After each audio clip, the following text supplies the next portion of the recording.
Good evening, everyone. Tonight, I have the absolute pleasure of introducing Mr. Dinesh D'Souza. Dinesh D'Souza has a 25-year career as a writer, scholar, and public intellectual. A former policy analyst in the Reagan White House, Mr. D'Souza also served as the John M. Allen Fellow at the American Enterprise Institute, and as well the Robert and Karen Rishwain Fellow at the Hoover Institution at Stanford University. He also served as the president of the King's College in New York City from 2010 to 2012.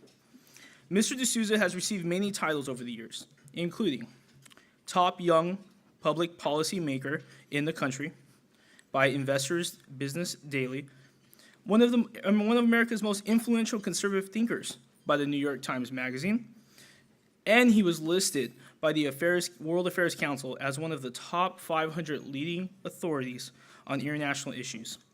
Mr. D'Souza quickly became known as a major influence on public policy writings. His first book, Illiberal Education, publicized the phenomenon of political correctness in America's colleges and universities, becoming a New York Times bestseller for 15 weeks. It has been listed as one of the most influential books of the 1990s. His 1997 book, Ronald Reagan, How an Ordinary Man Became an Extraordinary Leader, was the first book to make the case for Reagan's intellectual and political importance. In 2002, D'Souza published his New York Times bestseller, What's So Great About America, which was critically acclaimed for his thoughtful patriotism. His 2003 book, Letters to a Young Conservative, has become a handbook for a new generation of young conservatives inspired by Mr. D'Souza's style and ideas. The Enemy at Home, published in 2006, stirred up a furious debate from both the left and the right. It became a national bestseller and was published in paperback in 2008 with a new afterword by the author responding to the critics. Mr. D'Souza is also an accomplished filmmaker, with him releasing the fantastic 2016 Obama's America, as well as a movie that must be seen titled America, Imagine a World Without Her. On July 15, 2016, Dinesh will be releasing his newest feature film titled Hillary's America, The Secret History of the Democratic Party, which is promising to be a must-see feature film before the November elections. One of Mr. D'Souza's favorite venues for debates and speeches has been college campuses. During the past 25 years, he has appeared at hundreds of colleges and universities, becoming a prominent YAF speaker that is always in high demand. One of Mr. D'Souza's recent events had him at the University of Michigan engaged in a YAF-sponsored intellectual debate with Bill Ayers. Mr. D'Souza has inspired me, as I hope he will inspire you to defeat and debate the left at every turn. Please join me in welcoming Dinesh D'Souza.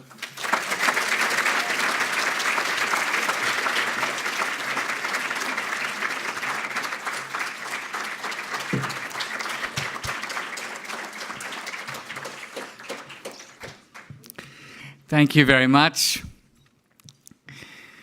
I am very pleased and very honored to be here. I have a long association with the Young Americas Foundation. I'm thrilled to have my wife, Debbie, here. We're actually newlyweds, just married for 3 months.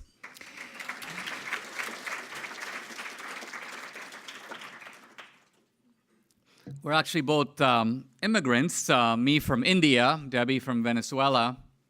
And it's very touching to me listening to some of you introduce yourself and then also looking into the audience. I'm reminded I was about your age when I first came to America at the age of 17 as an exchange student from Mumbai, India. I still remember the plane flying and then touching down at JFK in New York. And I looked out of the window. I kind of saw the New York skyline. I saw the Statue of Liberty. And a very strange feeling came over me because I realized in one moment that my whole life from that time on would be completely different. I felt I was moving from the margin of the world to the center. And I knew intuitively, although I didn't understand intellectually at the time, that I was coming to a country where I would be able to be, to a degree previously unimagined, the architect of my own destiny. That, to me, is one of the great blessings about living in America, is that it's a country where we are in the driver's seat of our own life. I know that there are some parents here, and sometimes your mom or dad will go, "Hey, young Billy, young Jane, what do you want to be when you grow up?" And they can advise you, but at the end of the day, it's going to be you and not they who will answer that question. I just came from Los Angeles. Yesterday, I watched the final cut of our movie on Hillary. Well, it's not just on Hillary. It's on Hillary, and it's a whole history of the Democratic Party and progressivism. The Democrats used to call themselves liberals in the 1980s. One of the accomplishments of Reagan was to make the term liberal into an epithet.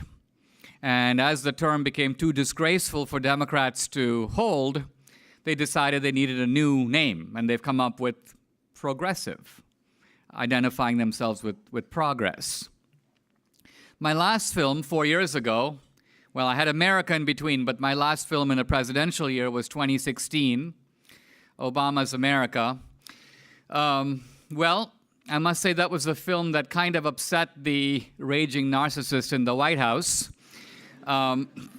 And sometimes people go, "Well, gee, Dinesh, what makes you think that the President of the United States was upset at your movie?" Well, shortly after the movie came out, these vituperative attacks began to appear on the movie unsigned on a website called BarackObama.com.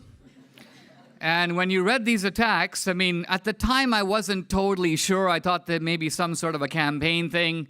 But now that we've heard all these Obama speeches, and I go back and look at those articles, it has that peculiar mixture of pomposity, indignation, and incoherence that we have unmistakably come to associate with President Obama.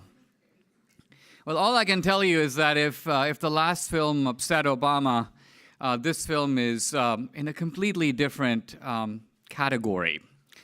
And it takes on a much wider target. And this is actually, for me, it's been kind of eye-opening because, I've been a conservative now since my college days. And yet, in digging into this film, I've learned things that I never knew before. Let me say a word about that, by the way, because we're at a very interesting moment today in which these terms like conservative and Republican, you kind of wonder what they mean anymore. What does it mean to be a conservative now? You might say, well, it means the same thing as it meant for Reagan. Not exactly. Because remember, Reagan developed his conservatism in response to the very specific challenges of the 1970s. Stagflation. That means stagnant economy and inflation at the same time. A Soviet bear on the prowl. And so Reaganism emerged as a reaction and response to those conditions. Well, those conditions are totally gone. And we're in a different world today. So while our principles don't change, the application of them certainly does. You can't just win today politically on a kind of warmed over Reaganism. You have to reapply those principles now. But it might be worth beginning by just asking the simple question, we're conservatives, and I see two problems right away. What are we conserving? That's question number one. And question number two is, what if you happen to be a conservative on a liberal campus? Many of you are going to be heading off to college. The reigning ideology on the campus is liberal. So what do? You conserve liberalism? No. So right away you need to know, what am I conserving? And number two, how do I do it in a climate that is apparently hostile to my beliefs? The first thing I want to say about that is that I think that conservatism in America is completely different than conservatism in Europe. Traditionally, conservatism in Europe was identified with throne and altar, with the church and with the aristocracy and the monarchy. And conservatism meant conserving those institutions and almost reflexively opposing change. In America, however, we are a revolutionary country. America started with a violent revolution against the British. And while a revolution may be just, it can never be legal. America was started illegally. Now, we're conservatives. What are we conserving? We're actually conserving the principles of the American Revolution, which is to say, paradoxically, that we're actually conserving a kind of liberalism. But it's not the liberalism of today. The liberalism that we conserve is actually classical liberalism. Liberalism defined as a belief in liberty, in freedom. Economic freedom, political freedom, religious freedom, freedom of thought and expression. Now, that conservatism, if you will, the conservatism of the founding, faces two powerful waves of attack. The first wave of attack is, you could call it the wave of the 1930s. And the wave of the 1930s was the emergence of a certain kind of the New Deal, the Great Society, and now all the way through Obamacare and Hillary's education proposals. It's essentially a ferocious attack on one of those prongs of freedom, mainly economic freedom. The second wave came in the 1960s, and that was more in the nature of a more sweeping attack on all the freedoms that conservatism tries to conserve. By the way, one of the differences between libertarianism and conservatism is that while conservatism is concerned about both the wave of the 30s and the wave of the 60s, libertarianism opposes itself only to the wave of the 30s. It essentially is comfortable with the revolutions of the 60s, but it tries to save economic freedom against the attack that is coming from the sort of socialist, anti-colonialist left. Now, I think that with Obama and Hillary, we have seen something quite new that we didn't have before. Before, what we had on the left was, well, at its very worst, we had massive incompetence. A classic example of it would be Jimmy Carter. Jimmy Carter is the reigning holder of the 20th century title in presidential nincompoopery. I say this, I mean, I don't even actually mean to be here. I'm saying it with what I think is almost clinical objectivity.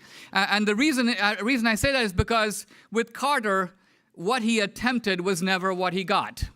He always tried to do X, and he found himself receiving Y. So, for example, he didn't like the Shah of Iran. He thought the Shah of Iran was a tyrant. He had a secret police. He was right about that. And so Jimmy Carter goes, whoa, I got to pull the Persian rug out from under him. And he does. And what does he get? Khomeini. So Carter, that you find here, is ignoring a very simple principle of foreign policy that, by the way, is relevant in all places and all times. It's the principle of the lesser evil. In trying to get rid of the bad guy, try to make sure you don't get the worst guy. But no one thinks that Jimmy Carter wanted Khomeini. Now, the effect of Khomeini, by the way, was to essentially, Islamic fundamentalism had been around since the 1920s when the Muslim Brotherhood was founded, but never before was it in control of a major state. So this whole business with Al-Qaeda and ISIS and the rising power of Islam, none of this all got started with Khomeini in the late 1970s. In fact, to some degree, we, and I say we meaning my generation, we were focused on the Cold War, and we sort of missed this other thing that was also important. The Cold War was very important, by the way. Don't make the mistake of thinking that because something has been defeated historically, that it didn't matter at the time. Nazism mattered at the time and threatened the whole world. Just because it's not a threat now doesn't mean it wasn't a threat then. The same is true of communism. I got by a series of accidents to Dartmouth College as an undergraduate in the early 80s. my politics was very much formed by Reagan. It was formed by Reagan because here was this extremely, somewhat bizarre, unlikely man who was in New Hampshire campaigning, the first state to have a primary. And on the face of it, it almost seemed like he was whimsical. He was not even that serious. Someone once asked him, they said, "Mr. President, we understand that you, as the governor of California, would put in a very short day at the office. You show up around 11, you leave by 4. What kind of work ethic is this?" Reagan would say, he said, "Well, you know, they tell me hard work never killed anyone, but why take the chance?" And this was Reagan. If you attacked him, he usually agreed with you. And at the same time, this unlikely man was making, I realized, it dawned on me that he was actually challenging the biggest idea of the 20th century. So what's the biggest idea of the 20th century? It's essentially the idea of collectivism. And this was manifest in communism, in the Soviet Empire, in fascism, in Germany and Italy, and then also in a kind of marching welfare state in Europe and here in America. And Reagan basically stood athwart this whole 20th century wave and challenged it. And I realized, I said, you know, he might succeed or he might fail, but this is an incredibly adventurous thing to do. It's a very brave stance to take. Now, several years later, I was in the White House. My classmate, Peter Robinson, who actually had a big hand in writing Reagan's Mr. Gorbachev, Take Down This Wall speech. I was in domestic policy, but I remember sitting in my office. We were watching Reagan. Reagan was in Berlin, giving the speech, Take Down This Wall, 1987. But none of us actually thought it was going to happen. We actually kind of admired Reagan's rhetoric and his chutzpah in going to the Berlin Wall, but 2 years later, the wall came tumbling down. And I don't even know if Reagan knew it would. This is all a way of saying that history outwits us. It's unpredictable. We can do the right thing, and that is all that we can do. The philosopher Hegel once says, the owl of Minerva flies by night. And what he means by this is that you don't know the future as it's happening. You only with hindsight can you look back and say, yes, now we see that the Soviet Union was more brittle than we had thought. Now we see why they couldn't keep it going. So with the benefit of hindsight, we can see things that are not visible at the time.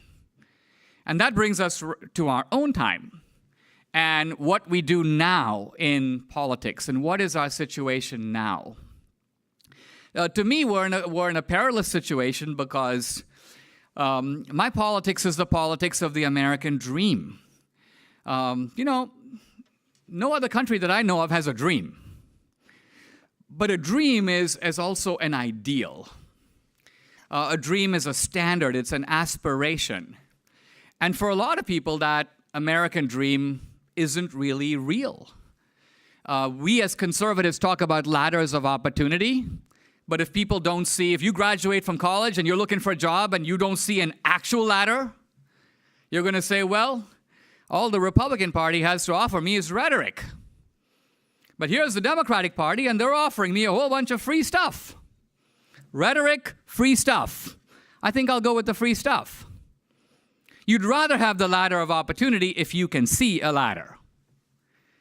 So all of this is a way of saying that we as conservatives rely on ladders of opportunity in order for our political program to be viable. Now, the Democratic Party. And I want to turn for a moment to the movie I made because Reagan once said something very interesting. He said, I didn't leave the Democratic Party left me. Now, this is a way of saying that the Democratic Party is a good party. It was a good party all the way through the 19th century. It was a good party for FDR. They did some pretty good things in the 1940s with Truman. And then somehow things kind of went wrong. The Democratic Party left us. But I believe now, as I didn't believe before, but I believe now, that all of this story about the Democratic Party, and indeed much of what we read in our textbooks of American political history, is the product of what I'm going to call the progressive whitewash. The progressive whitewash is a way, and remember, this is the great advantage of controlling the professoriate. Because even if somebody else is winning on the ground politically, if you're actually writing the history books, you can make it seem like they're losing. Not because you're lying, but because you're actually controlling the way in which facts are told. It's kind of like the newspaper, or you go on a website, every fact that you see, somebody chose to put it in there. Every picture you see, some guy decided, I'm going to use that picture and not that one. So through this principle of selectivity and interpretation, you can give meaning to things.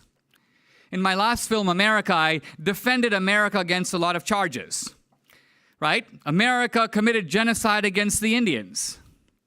America practiced slavery. America practiced segregation, Jim Crow, the Ku Klux Klan. You have this whole history of America.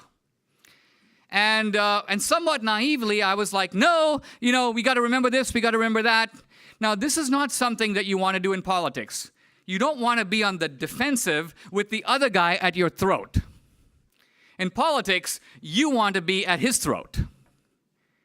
And the way to be at his throat is to realize right away that many of these bad things that the Democrats talk about did in fact happen. But here is the punchline. America didn't do them. They did. They did. Now, this seems kind of shocking, so let's back up for a moment and try to think about what we're saying. Slavery. Obviously, the Democrats didn't invent slavery. Slavery is actually one of the oldest institutions in the world. It almost predates the family. It's existed from the dawn of man. But for hundreds and thousands of years, people thought slavery was just something that was there, or they thought it was justified by necessity. In other words, there's dirty work to be done, someone's going to have to do it, so if we can capture some guy from another tribe and make him a slave, we'll make him do the work. The defense of slavery was essentially necessity. Aristotle defends slavery exactly this way. The Democrats are the first people in the world to defend and invent what is called the positive good school of slavery. The positive good school of slavery is the idea that slavery is really good, not just for the master who makes a profit off of it. It's really good for the slave. This idea did not exist before the 1820s and 30s when the Democrats came up with it. And it was their platform through the Civil War. Now again, let's look at the Civil War for a moment. The Civil War was fought between the freedom-loving North and the pro-slavery South. Really? The vast majority of people who fought on the southern side of the Civil War did not own slaves.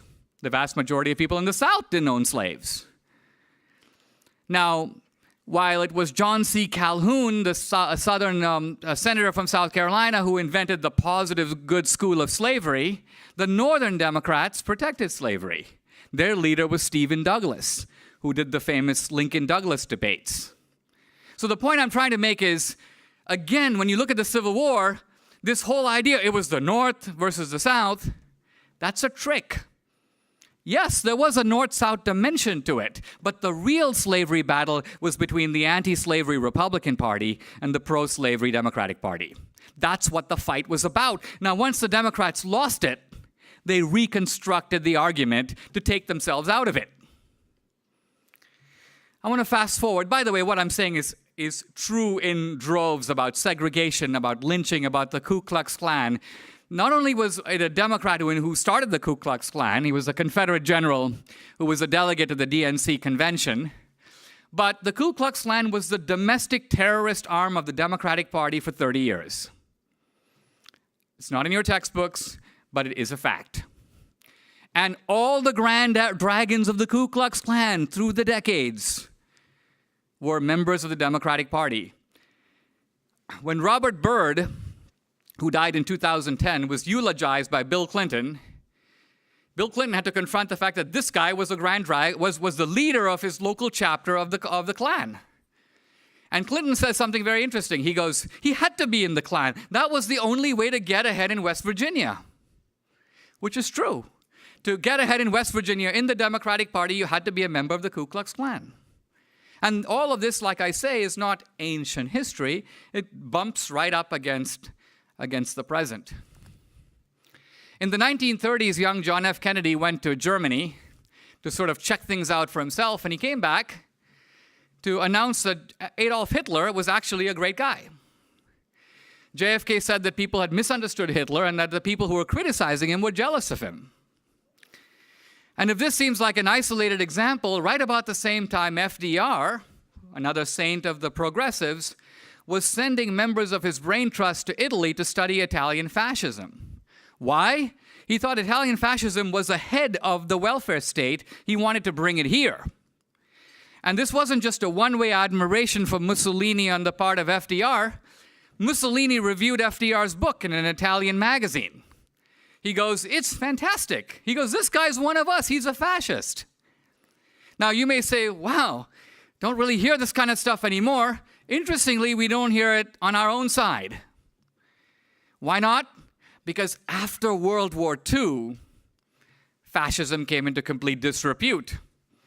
Remember, now we associate fascism with the Holocaust, the gas chambers, but in the 1920s and 30s, fascism was seen as progressive. It involves government planning, directing capitalism by the state. Fascism was kind of cool.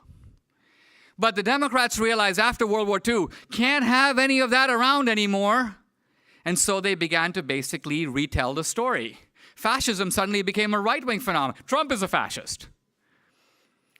Now, I say all this because as you learn, as you grow, as you go to college, you're actually encountering some very clever people who are very intelligent about the way they present politics. You actually have to become a very dangerous American to effectively advocate for conservative ideas. What the left has done, which is actually very careful, is they've taken all their crimes, slavery, segregation, forced sterilization, Jim Crow, the Klan, lynching, the forced internment of the Japanese Americans after World War II, sympathy for fascism, the whole thing. And they've taken it all and blamed it on America. America did this. America did that. No, it was actually the Democrats who did it and the Republicans who fought it. But so effective is progressive propaganda that for many years, in fact, I was kind of reluctant to identify myself openly as a Republican. If you look at all my books and letters for young conservative, I'm a conservative, but I'm not a Republican. But the truth is the Republican Party actually has a fantastic history in this country. People talk about the fight against slavery, and even today you hear conservatives who say, well, I'm standing on principle. Well, standing on principle is very good, but standing on principle actually doesn't win political battles. Who stood on principle in the 1860s? It was the abolitionists. They stood on principle. We oppose slavery. But most of their political activity, to be honest, looking back at what they did, they would do stuff like burning the Constitution. Why? Because they thought the horrible founders obviously put slavery, they allowed it, were saddled with it, they're to blame. So could the abolitionists have actually ended slavery? No. Slavery was actually ended by the Republican Party. And the Republican Party, not the abolitionists, had the power to win the 1860 election. So it's important to realize today as conservatives, we're pro-lifers, we're this, we're that, we stand on principle, yes. But no standing on principle will actually win this country back by itself. American politics is fought in teams. If you want to see your ideas implemented, you kind of have to be on the winning team. And being on the winning team is a way of making deals with people who don't share your principle in the way that you do. Movies are my latest vocation. I was a think tank guy and a speaker for many years. Why did I pivot into making films? Well, I kind of got the idea from all people, from Michael Moore. Michael Moore made this movie, Fahrenheit 9/11, dropped it in the middle of the 2004 campaign, created a big stir. And so, well, part of it was I just go, well, if that guy can do it, how hard can it be? But But that being said, movies are a way to reach a wider audience. The thing to also remember is that movies are a way to change not only your mind, but also your heart, because movies can make you feel.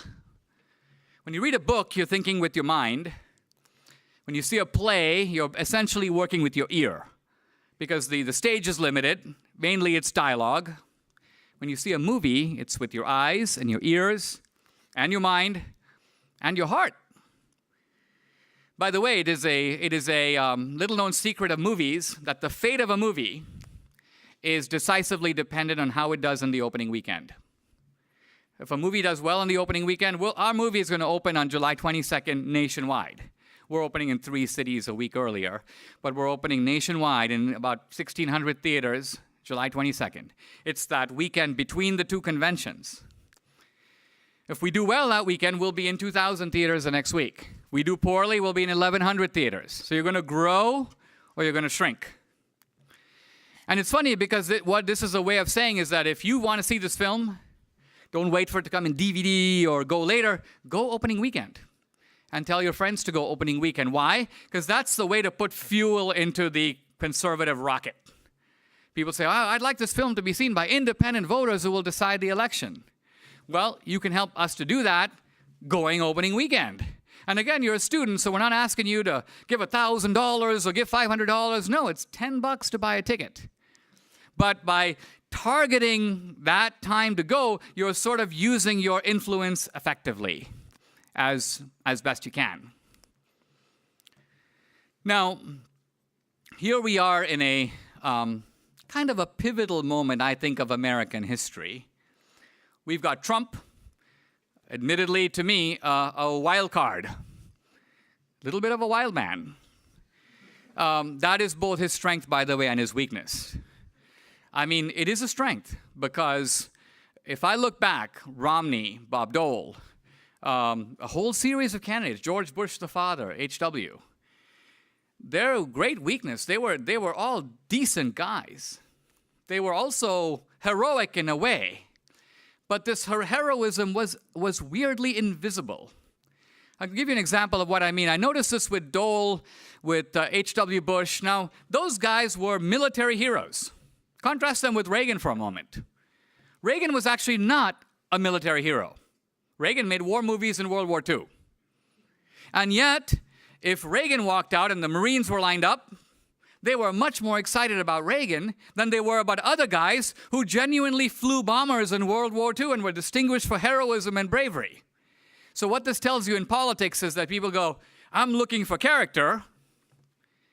Interestingly, leadership is more about the projection of a value than necessarily about embodying that value in your own life. Romney is probably a more exemplary representative of capitalism than Trump. But Trump is actually a much better defender of capitalism and wealth than Romney. When Romney began to get pummeled by Obama for being a rich guy, he became extremely defensive. He said nothing. He actually just took an incredible, unbelievable beating from which he never recovered. Part of the appeal of Trump is that Trump actually is, not only has he not apologized about being rich, he appears to be shoving it in our faces. His political correctness knows virtually no bounds.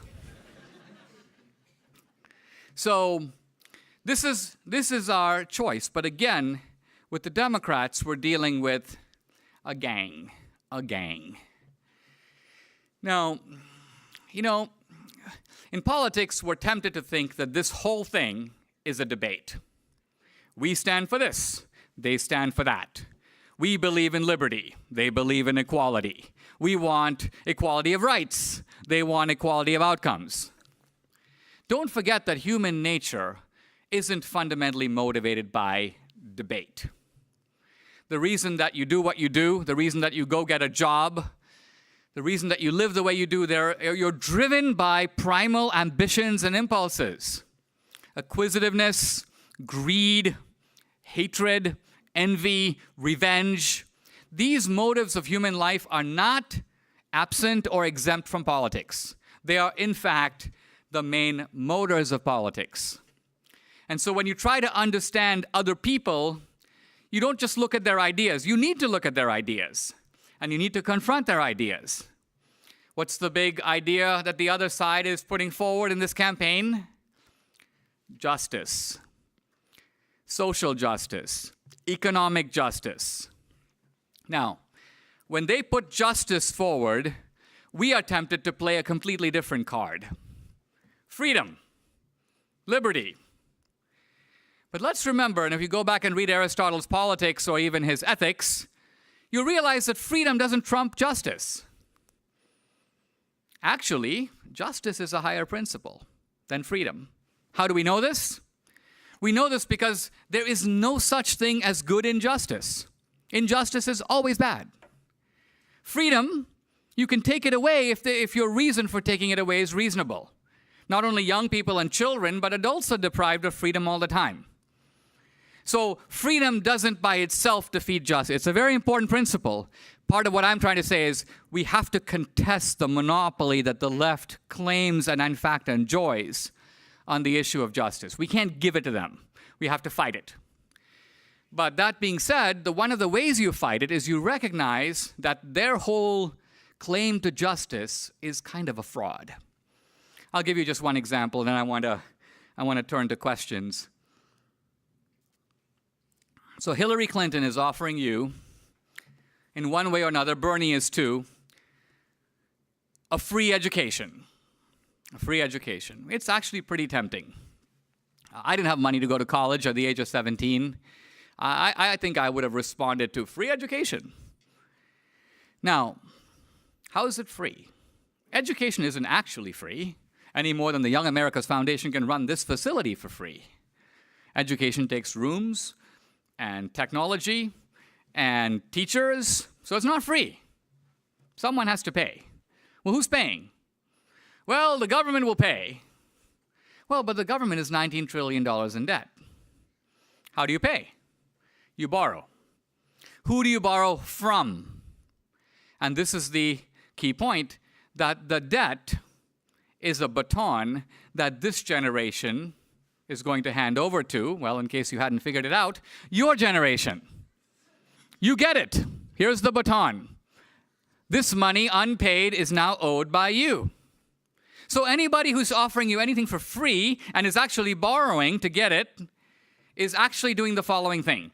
They're reaching into your back pocket and taking money out of your own future earnings and giving it to you now and pretending like they're doing something, giving you something for free. It's not free. You're paying for it.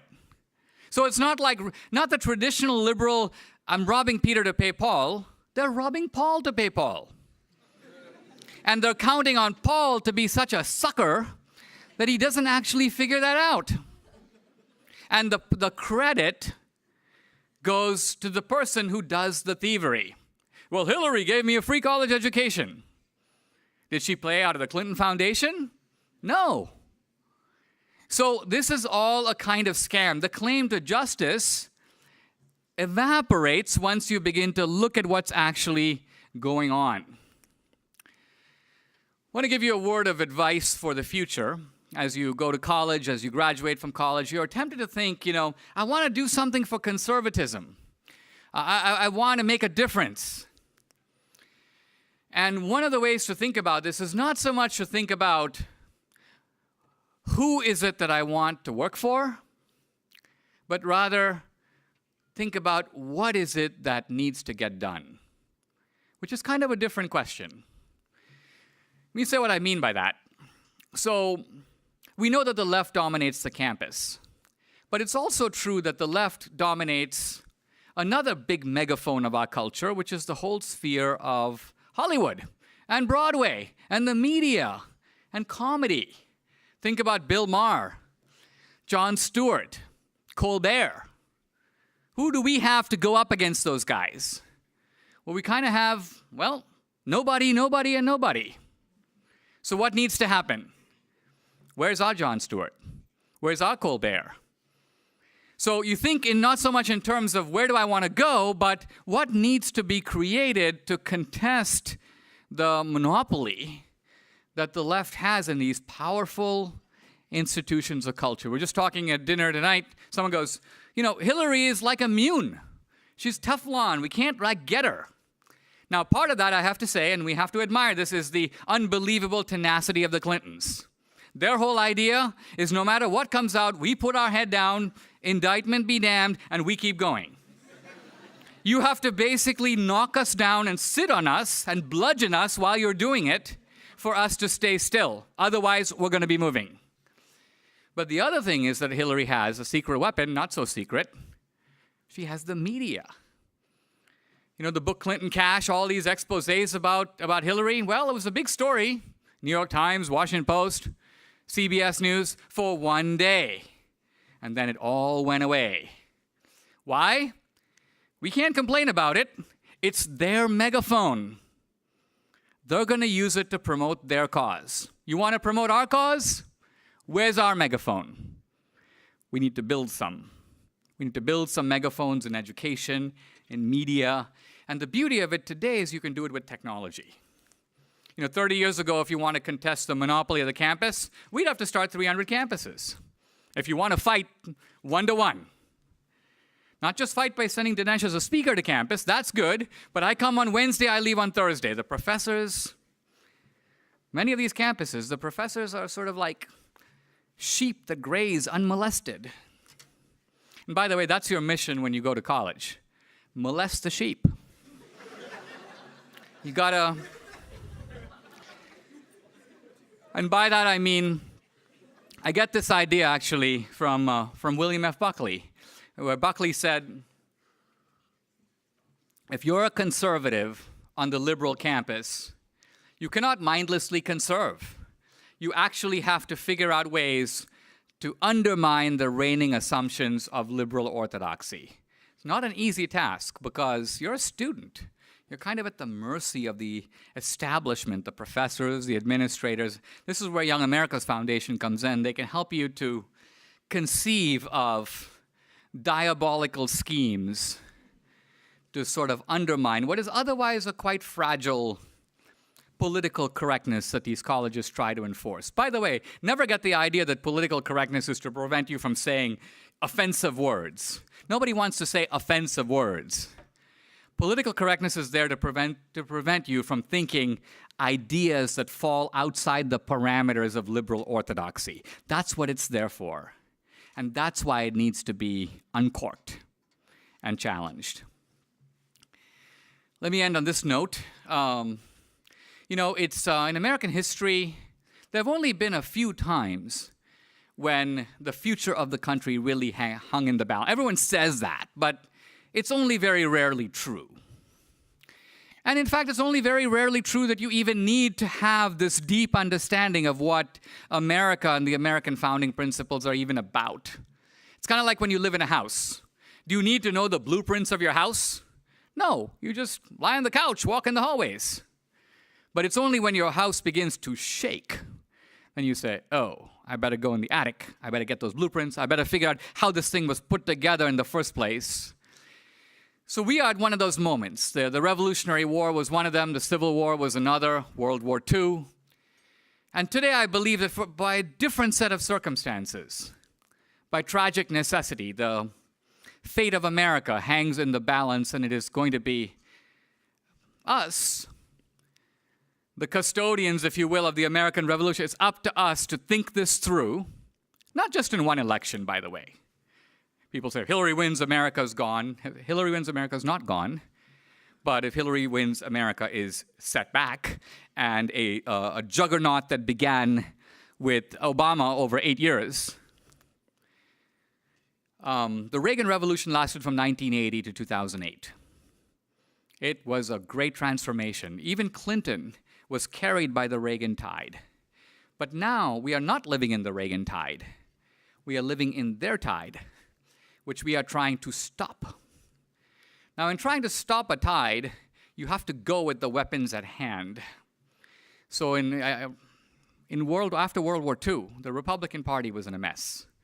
FDR had dominated American politics for 30 years. The New Deal was essentially marching unchallenged. And so the Republicans go, let's find somebody who can stop this. Eisenhower, never elected in politics before. Actually, the supreme commander of World War II. And Eisenhower wasn't even obviously a Republican. Who cares? If Eisenhower's the guy to stop this train, he's our man. Is Trump our guy? Who else? In politics, you have to surf on the wave. Imagine you're in California, take your surfboard. You can't surf anywhere else. You have to surf on the wave. This is the wave. And this is our moment. So I'm glad you're here. I'd be very pleased at this point to pause and answer any questions you have. Thank you very much.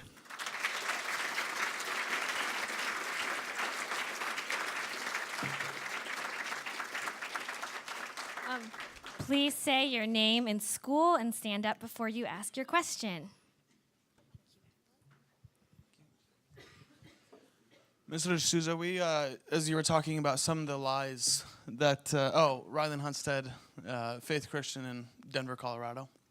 As you were talking about some of the lies and some of the bad things that the Democrats have kind of shifted onto, other things over the centuries, I've heard some doubtful theory, that is, about how Democrats back when we ended slavery, us Republicans, it was really the Republicans who were the bad guys who were against all the, against abolishing slavery. And it was actually the Democrats who kind of spearheaded that, but then they switched party values. So it was actually the Democrats of today that ended slavery. Well, have you heard of this, and what do you think about that theory?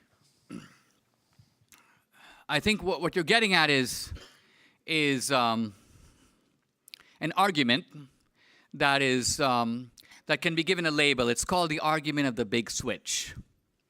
So this is part of what I mean when I say you're up against clever opponents. And by clever opponents, think of like a lawyer, right? Lawyer goes, my client didn't do it. He was nowhere at the scene at the time. You go, oh, really?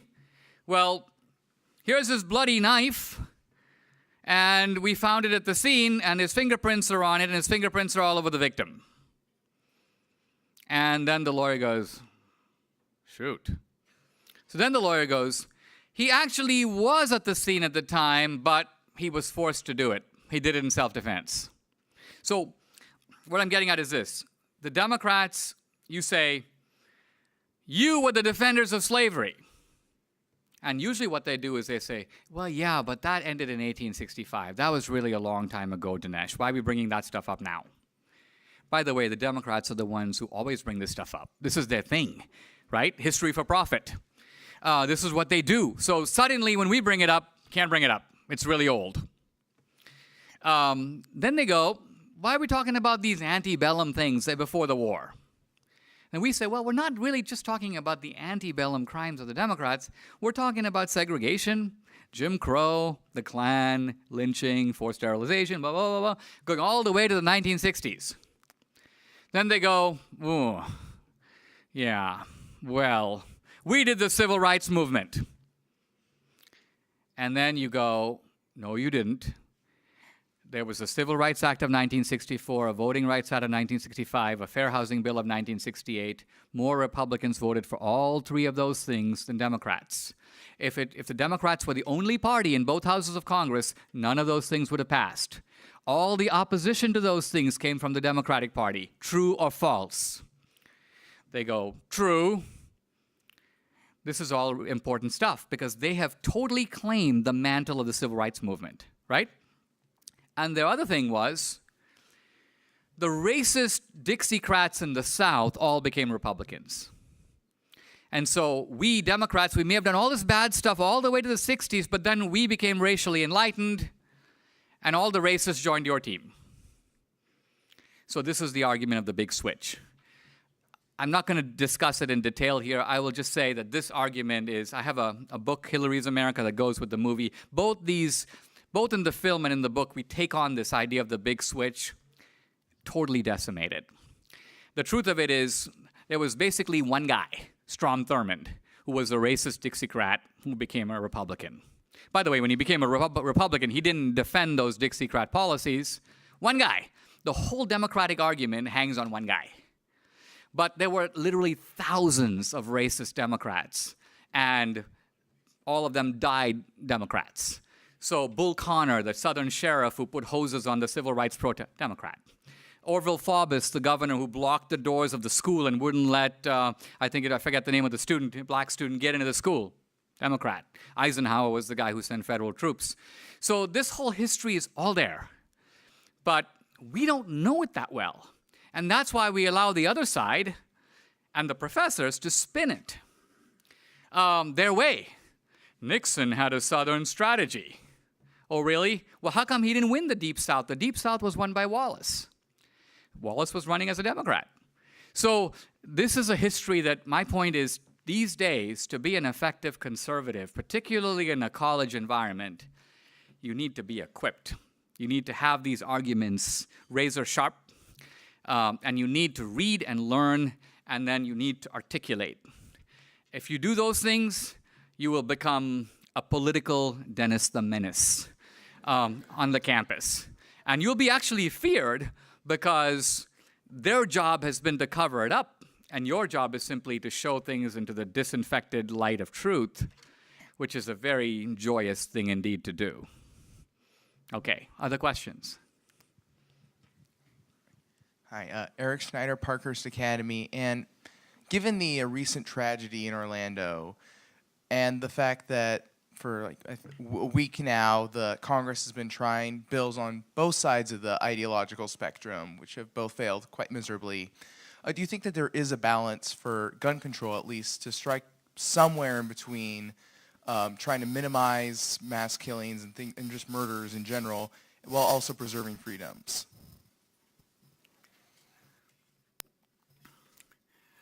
I think the question is, hey, look, we understand the right to have a gun, but let's be reasonable. Now, let's remember that we have a First Amendment that protects the right to free speech. Everyone will agree that the vast majority of exercises of free speech in the world are undesirable. Most things that people say are dumb. And it would not be a bad idea just for human civilization to restrict a lot of it. But notice that free speech is protected at the absolute. One of the goals of the ACLU was to defend the Nazis marching in Skokie, right? Why? The idea is that the right is not secure if you don't protect it at the outer limit. Now, interestingly, as conservatives, we always want to be reasonable and find a middle ground. But what we need to realize here with the left is that they're not looking for a middle ground. They're looking for an opening. They're looking for a way to build one victory on top of another. And the moment you concede on one point, you have reduced your ability to defend on the next. We've seen this, by the way, with a whole bunch of social changes, and even in allowing groups to piggyback on each other that are very different. The feminist movement piggybacked on the civil rights movement, as if gender was the same thing as race. The gay rights movement has piggybacked on the feminist and the civil rights movement, even though those are different things. The history is totally different. So all I'm trying to say is let's be aware of that. Also, let's be aware that the reason for a Second Amendment is not to give people hunting privileges. The point of having a Second Amendment was simply the idea that if you have a powerful government, right, what defense do the citizens have against it? And the founders were very concerned about this. They weren't just concerned about tyranny. They were concerned about what they specifically called tyranny of the majority, which is a very creepy form of tyranny. It's the tyranny of most people in the room. So let's say you start a successful business, you make a whole bunch of money. And we have a vote. And we decide by a vote of 75-1 to come and take all your stuff. Now, that's basically what government can do. It uses the democratic process. People vote. They raise your taxes to a mere 99%. And we get to take and share all your stuff. What's your defense? You can't outvote us. What do you do? At some point, the founders believed that having a citizenry that is armed is going to deter us from coming up with those sorts of schemes. Not that you can necessarily defend against all of us, but we're going to think twice. So I'm not resolving a big issue, of course, and I don't mean to here. I just want you to think about why fundamental rights are put into a constitution. And by the way, the founders did limit the power of the government, the Bill of Rights. Congress shall make no law. Congress can't do this. Congress can't do that. So our rights are protections against the government. That's the meaning of a right. It's not like today, you have a right to health care. What does that mean? That means other guys have got to pay for your health care. That's not what the founders meant by rights. A right is a limitation on the power of the federal government against you. That's what a right is. This new concept of rights, if you think about it, it not only makes no sense, very destructive. So, other questions? Hey, my name is Harper Thomas. I'm from Shanghai American School. So, Mr. D'Souza, first of all, thank you very much for coming out here tonight. I greatly enjoyed your speech. Secondly, as an immigrant, you are somewhat unusual in that you are also a proponent of conservative ideologies and beliefs. So why do you think the left or the Democratic Party has this monopoly, this political monopoly on immigrants from China, from Mexico, and elsewhere, and what makes you different?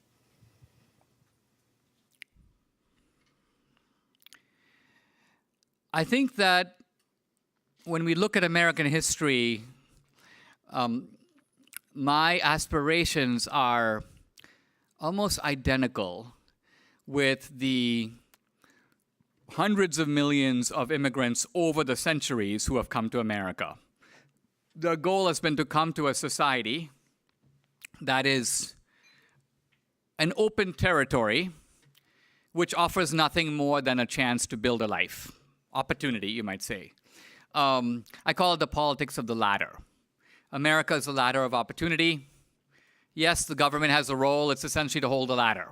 And what does holding the ladder mean? Enforcing contracts, protecting property rights, things like that. Your job is to climb. So the Democrats have come up with a new idea. No ladders. We are on the top of the building. They are. They let down a rope. Your job is to hang on to the rope. They're going to pull you up. It's the ladder versus the rope. Now, all the old immigrants who came, the Irish, the Italians, the Jews, they all believed in the politics of the ladder. Today's immigrants are offered an alternative that was not available then. Why climb a ladder when you can hang on to a rope? And so, for the first time, we now have an immigrant choice.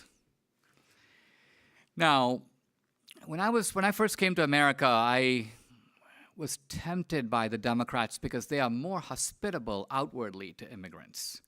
They make more of an effort. And they are more sensitive and alert to how immigrants feel and talk, and they make room for them. In fact, so they're better at this because the truth of it is, most immigrants, I mean, I teach English to completely destitute, lower middle class to poor Hispanics. If you present the ladder and the rope and put it to a vote, 90% of them will choose the ladder. Debbie and I sometimes debate this. She thinks there's more who would choose the rope, but nevertheless, a lot of them will choose the ladder. But on the other hand, if you say the Republican Party, they immediately grow blank. They grow cold. They've got all kinds of ideas of it, ideas put in their minds by our opponents. So, to me, it's a combination of the fact that a rope is in a way easier than a ladder. Hang on to the rope. You don't have to climb. We'll pull you. What the immigrants don't realize is that the goal of the people pulling the rope is not to pull you up. It's to pull you halfway and then hold. Because the moment they pull you up, you don't need them. Their goal is to suspend you in the middle of the air so that you will constantly be reaching for them. We have never said this. We don't preach this message in ghettos and barrios, which have been created by the Democrats to maintain those constituencies. That's their game. So the bottom line of it seems to me, Republicans do a terrible job at this. Republicans should be getting 90% of the Asian American vote. Most of us, in our general life, in our aspirations, even in our social values, mean, many Asian immigrants are not Christian, but they are to the right of Pat Robertson in terms of their belief in social values. Why the Republican Party is getting 35% of those people is an incredible mystery. So it seems to me this is one of those windows of opportunity for a party that has allowed itself to become way too insular and removed from the people that we can win. Thank you very much. Okay? So in your speech, you talked about, what? Oh, Parker White, Carmel High. In your speech, you talked about how the combat to justice is we used freedom, but freedom doesn't work. So if we can't use freedom to combat justice, what can we use to combat it? So the question is, you know, yeah, you want us to argue on justice, not just on freedom. So consider the defense of the free market. Mostly the defense of the free market is, it's free. Leave me alone, right? If I am earning the fruits of my labor, you don't have the right to take those for me. Now, you can make that argument in terms of freedom. And that's free market, non-intervention, laissez-faire. That's how libertarians normally make the argument. Let's not do it that way, though. Let's make the same argument from the point of view of justice. So here we are, all of us in this room, and we are a little society. And let's assume that we each have $10. And there are in the room, let's say 100 of us. So there's $1,000 in the room. Now, your name happens to be J.K. Rowling, and so you write a Harry Potter book. And you hold it up, and you go, anybody want my Harry Potter book? It costs $2. And a whole bunch of people in this room, not all, but let's say half, go, hey, that sounds good. Here's my $2. Give me the Harry Potter book. So suddenly now we have inequality, right? You have how much? $110. $50 times 2, that's 100 plus your original 10. You have 110. But a whole bunch of people now who had $10 only have 8. You suddenly realize that out of 100 people, you are the sole member of the top 1%. Right? There's a lot of inequality.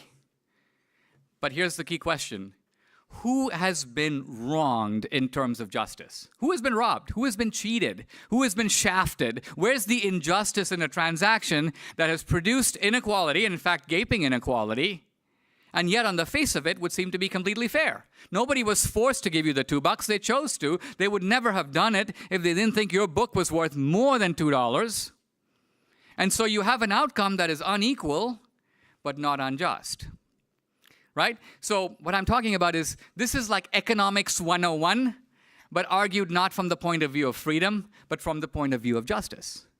I mean, I think you agree that if you look at your own generation, which argument is more likely to resonate with young people, an argument of freedom or an argument of what's fair? The good thing about what's fair is it's taking the other side on its own terms and beating them at their own game. That's kind of where I'm going with this. Don't give up. The American founding, even though I expressed it in terms of freedom, is also a framework of justice. That the economic allocations of capitalism are just. And that the most successful entrepreneurs receive rewards not just for meeting demand, but for anticipating demand before it even existed. That's extremely hard to do. They imagine a product before the consumer does. They make it. They take all the risk. And then they produce it. And then you voluntarily buy it. And then you find you can't live without it. And so, in that sense, they're not committing any injustice. So that's where I'm going with that. Okay? Any more questions? Yes, go ahead. Okay, this will be our last question. My name is Claire Alexander. I just graduated from Moore Park High School, and I will be attending Ole Miss next year. My question is kind of a two-part question, but I'll say them all at the same time. I hope it makes sense. Should the government still offer federal aid for college like the FAFSA, or should this be left to the states? If it is left to the states, should it be left for those out-of-state students like myself? Should it be left to the school that they are going to reside in, or should it be left to the state that they are currently a resident of?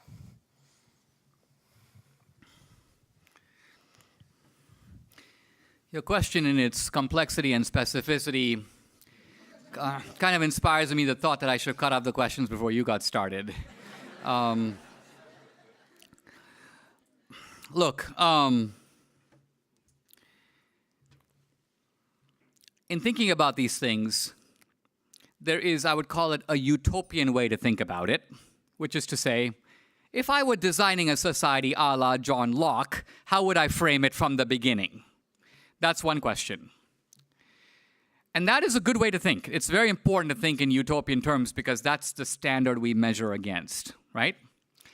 But that is also, I would argue, not all, but it tends to be something that is like a libertarian fallacy. Because in the libertarian fallacy is, I don't see why in a good society we should have stop signs. Who agreed to those? No one consented to them. The government imposed them on us. And so you see once in a while, not often, but a libertarian just uprooting stop signs, right? Not really, but part of what I'm getting at is your politics can become themselves utopian, which is to say impractical, which is to say you can never have a candidate that can win. Because you're envisioning the world as it ought to be, and you're not looking at the world as it is. So we live in a world now where the concept of states' rights took a huge beating, not just because of the Civil War, but because of the progressive ability to associate states' rights with racism and slavery. And that created a clear path for the Supreme Court to basically run amok all over states' rights and give all the rights of the states to the federal government, which can trump the states on all those rights just about at will. Short of a constitutional revolution that undoes that, states' rights is just a talking point right now. Now, that being said, education is a function for the states. True. It should be, and it should be organized in that way. The American system, the system of states, was to create what Hayek calls a framework of competing utopias. Each state tries experiments. They do all kinds of things. Some of them do crazy things. So what? It allows you to see what's working. That works over there. I don't like it. I'm going to move over here. It essentially allows within this country a diversity of social experiments and a lot of empirical testing. When you do a federal system, you don't have that. You have one shot. But again, the federal system is the one we have now, right? The federal government goes around in our world muscling not only state institutions, but private institutions. The government has tremendous control over private institutions. One of the legacies of Obama is to establish federal control over banks, insurance companies, healthcare. I mean, this is the domain of the private sector. Hillary and Bernie have correctly put their sights on education. Healthcare, 1/6 of the economy. Education, another huge sector of the economy. They're trying to colonize it all. Our goal at this point is to block them. So, I'm not answering your question in its fullest. I totally know that. In an ideal world, it would be a very important question, and we would look at, do we want to put this over here? Do we want to put this over there? What we're trying to do now is figure out a way to take this big federal monopoly, right, and puncture a hole in it. So here's how I think about it. What I think about it is not, should the FAFSA program that decides eligibility for student aid continue in its current form? That's not the right question. Here's the right question. Think of that fat and happy liberal professor who's grazing unmolested, right? How do I shake that guy up, right? How do I shake his world? Now, I can't do it right now because he's not scared of the administration because the faculty has tremendous power. He's not scared of the students. He grades them. They don't grade him. He's not scared of the parents. What can they do? He's not scared of the community. What can they do? He's basically untouched. Now, there are ways to shake that guy up. Now, let me suggest one. Imagine if someone were to be able to take, well, here's my iPhone. What if someone can build the academic iPhone? Okay, now what does that mean? You figure out a way to deliver, through technology, education of a high quality at 1/5 of the cost of going now to a state college. 1/5 of the cost. Instead of costing $40,000 a year, it costs $7,000 a year. Suddenly, just about every American family can afford it. Suddenly, the whole question of federal grants becomes sort of obsolete. You don't need a $10,000 Pell Grant. The whole thing costs $7,000. And if it's run electronically and online, you don't have to live on campus. You can if you want, but you don't have to. So what you're doing now is you're sort of rocking the whole system. Suddenly you're taking something, it's like the old rotary phone industry. The left controls the rotary phone industry. How do we penetrate the rotary phone industry? You don't. You create a new type of phone, and suddenly all those phones don't work. They're no good. Nobody wants them. That's how we fight.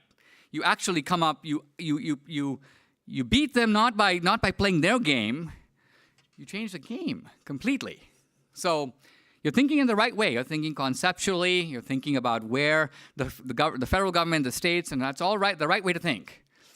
But also think about, in our world here and now, where we have a federal government that's doing this, what can we do here that checkmates them in this environment now? That's thinking like Reagan for today. So what we need is a Reaganism for the 21st century.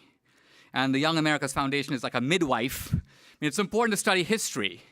But we don't live in the world of the founders. We don't live in an agrarian society. And we don't live in Reagan's world. We live in our world now. And so your job is to think through principles that are enduring, applied to a completely new situation, and that will be doing Reagan the honor that he truly deserves. Thank you very much.